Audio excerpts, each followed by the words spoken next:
Assalamualaikum warahmatullahi wabarakatuh. Halo teman-teman, selamat datang di video kali ini. Kali ini kita akan membahas tentang keterampilan membaca berdasarkan pendapat para ahli.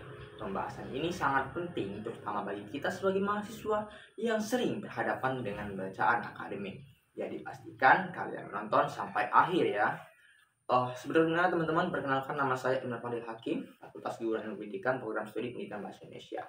Saya semester 2.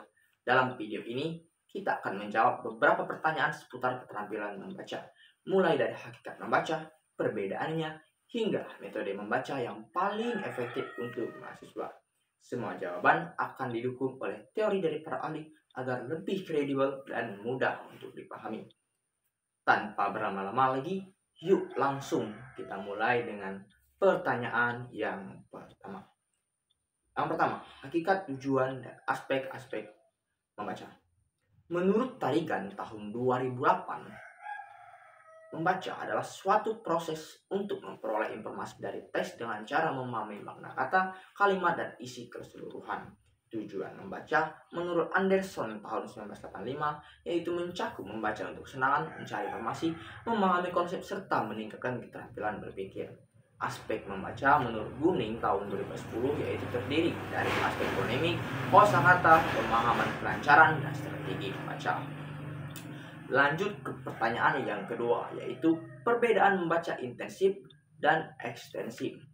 Menurut Brown tahun 2001, membaca intensif yaitu fokus kepada pemahaman mendalam terhadap teks pendek, sering digunakan dalam studi akademik. Sedangkan membaca ekstensif yaitu membaca teks panjang untuk pemahaman umum, bertujuan meningkatkan kelancaran dan kosakata. Lanjut ke soal yang nomor 3, yaitu hakikat dan manfaat skemata dalam membaca. Menurut Romhart tahun 1980, skemata adalah struktur kognitif yang membantu pembaca memahami teks berdasarkan pengalaman sebelumnya.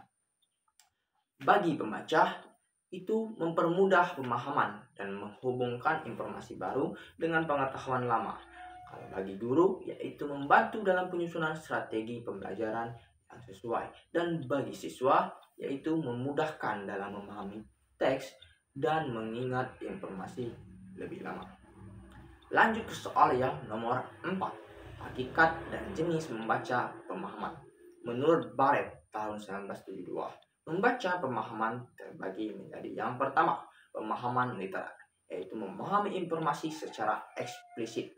Yang kedua, yaitu pemahaman inferensial, yaitu menarik kesimpulan dari teks. Yang ketiga, yaitu pemahaman kritis, yaitu menganalisis dan mengevaluasi isi teks. Yang keempat, yaitu pemahaman kreatif, yaitu mengembangkan pemikiran baru berdasarkan teks. Soal yang kelima, membaca kritis menurut Ennis tahun 1996 yaitu adalah proses menganalisis, mengevaluasi, dan menaksirkan teks secara objektif. Tujuannya yaitu untuk menilai kebenaran informasi dan menghindari bias. Tekniknya yaitu mengajukan pertanyaan, mencari bukti, membandingkan dengan sumber lain. Langkah-langkahnya yaitu mengidentifikasi ide utama, menilai argumentasi, dan menyimpulkan. Lanjut ke pertanyaan nomor 6. Perbedaan model membaca. Menurut M. Cormick tahun 1999, bottom-up yaitu pemahaman dimulai dari pengenalan huruf hingga makna teks. Sedangkan top-down yaitu pembaca menggunakan pengetahuan sebelumnya untuk memahami teks. Interaktif yaitu kombinasi bottom-up dan top-down untuk pemahaman yang lebih baik. Masuk ke nomor yang 7, langkah-langkah mode SQ3R. Menurut Robinson, SQ3R terdiri dari yang pertama, survei, meninjau teks secara cepat. Yang kedua, question, membuat pertanyaan sebelum membaca. Yang ketiga, read, membaca dengan fokus. Yang keempat, research, mengulang informasi yang telah dibaca. Yang kelima, review, meninjau kembali untuk memperkuat pemahaman. Lanjut ke soal yang terakhir, yaitu metode membaca terbaik untuk mahasiswa menurut pendapat para ahli. SQ3R lebih unggul untuk mahasiswa karena struktur yang jelas dan sistematis, itu menurut Robinson.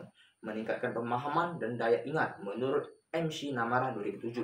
Efektif dalam membaca akademik dibandingkan DRPA Quantum Reading dan Mind Map yang lebih cocok untuk eksplorasi dan ide kreatif.